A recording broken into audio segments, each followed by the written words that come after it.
कश्मीर से लेकर कन्याकुमारी तक, गुजरात से लेकर अरुणाचल तक,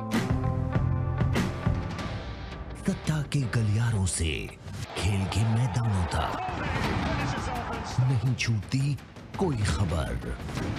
सबसे सटीक, सबसे दमदार, सिर्फ प्राइम टीवी पर। नमस्कार, मैं अर्चना राय, आप देख रहे हैं प्राइम टीवी।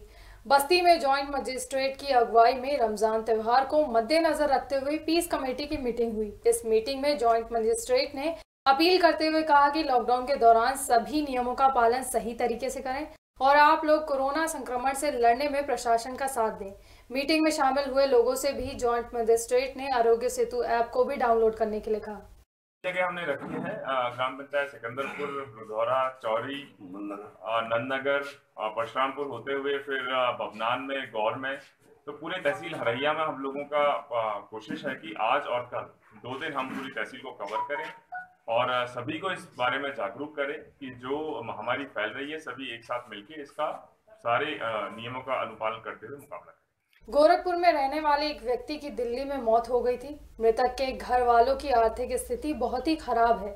इस वजह से परिवार वाले अंतिम संस्कार के लिए दिल्ली भी नहीं जा सके। इस मामले में अब डीएम ने मृतक की पत्नी को नौकरी देने की बात कही। महिला को नौकरी देने के मामले में भाजपा के नेता ने भी इससे संबंधित लोगों को सूचना पहुंचा दी है।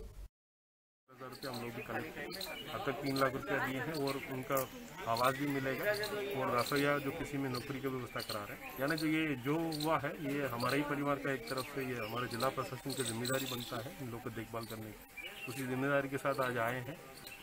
आज उनका जो आदमी वहाँ दिल्ली में है ये परिवार भी सहमत दिए थे उसको मिट्टी का वहाँ दया संस्कार कराने के लिए। वहाँ दिल्ली प्रशासन का बात भी हो गया है। एटा में कोरोना फाइटर्स की भूमिका निभा रहे सीएमएस ने सीएम योगी से प्रेरणा लेते हुए वीडियो कॉल के जरिए अपने पिता के अंतिम दर्शन किए। सीएमएस भी अपनी जिम्मेदारियों के चलते पिता के अंतिम यात्रा में शामिल नहीं हुए हैं। सीएमएस ने बताया कि उन्होंने देश हित में ये फैसला लिया है। इसी के साथ ही उन्होंने डॉक्टरों के स्टाफ से अपील करते हुए कहा कि इसके लिए सभी लोग संयुक्त रूप से अपने कार्यों का निर्वहन करें।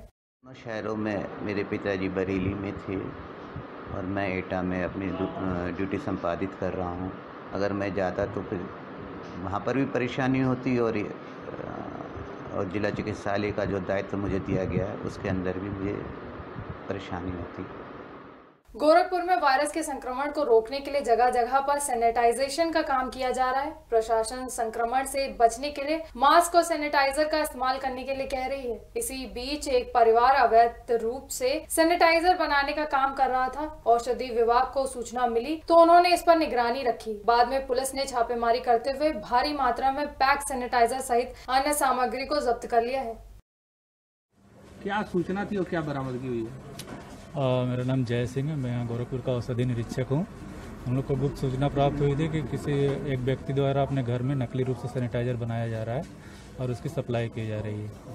हमको ये सूचना कल मिली थी तो हम लोगों ने इसको रैकिंग कराई और उसके बाद आज हम लोगों ने वहाँ दबिश देकर छापेमारी कार्रवाई की। वहाँ पे भारी मात्रा में पैक किया गया सैनिटाइजर, लेबल, खाली बोतल, ढक्कन और बल्क मात्रा में बड़े बड़े कंटेनर में सैनिटाइजर प्राप्त हुआ है। लॉकडाउन को लेकर हमीरपुर पुलिस पूरी तरह से मुस्तैद है। ड्रोन कैमरे से चप्पे चप्पे पर निगरानी रखी जा रही है। इसके अलावा मुख्यालय के कई घरों की छतों पर पत्थर रखे हुए मिले, जिस पर आला अधिकारियों ने तत्काल संज्ञान में लेते हुए पत्थरों को हटवाने के निर्देश दिए। साथ ही स्थानीय लोगों से ये भी जानकारी मांगी जा रही है कि किन वजहों से पत्थरों को छत पर एकत्रित किया गया था।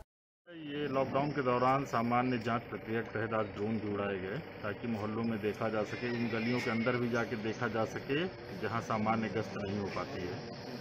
तो उस दौरान कुछ छतों पे पत्थर मिले हैं तो उनको हम लोग जांच करा रहे हैं कि किस उद्देश्य के लिए रखे गए हैं। यदि कोई निर्माण कार्य हो रहा है तो ठीक बात है, अन्यथा उन पत्थरों को हटवाएंगे। जालौन की बेतवा नदी में अपने परिवार के साथ नहाने गए युवक की नदी में डूबकर मौत हो गई। सूचना मिलने के बाद मौके पर पहुंची पुलिस ने शव को कब्जे में लेकर पोस्टमार्टम के लिए भेज दिया है।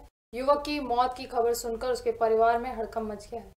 रामपुर में 2 पक्ष आपस में भिड़ गए। इस भिड़ंत में दोनों पक्षों के बीच जमकर पत्थरबाजी और फायरिंग हुई। पथराव और फायरिंग का एक वीडियो भी सोशल मीडिया पर वायरल हुआ। वायरल वीडियो की जानकारी मिलने के बाद पुलिस ने 15 लोगों को हिरासत में ले लिया है और आगे की कार्रवाई के लिए पुलिस वालों को आदेश भी दे दिए गए हैं। सीतापुर में बीते दिन शौच के लिए गई 12 साल की नाबालिग के साथ गांव के ही कुछ युवकों ने गैंगरेप किया। इस घटना के बाद आरोपियों ने बच्ची को धमकी भी दी। बच्ची के घर पहुंचते ही उसने परिजनों को इसके बारे में बताया, जिसके बाद पीड़ित परिवार ने लिखित शिकायत देकर पुलिस से कार्रवाई की मांग की है। एक लड़का उसके साथ रेप किया था और उसको सहयोग में एक और लड़का साथ में उसका सहयोग कर रहे थे और 4 अन्य लड़के थे। ये इनके वीडियो बना रहे थे और इनके घटना के अनुसार FIR रजिस्टर किया गया है। विक्टिम को मेडिकल परीक्षण और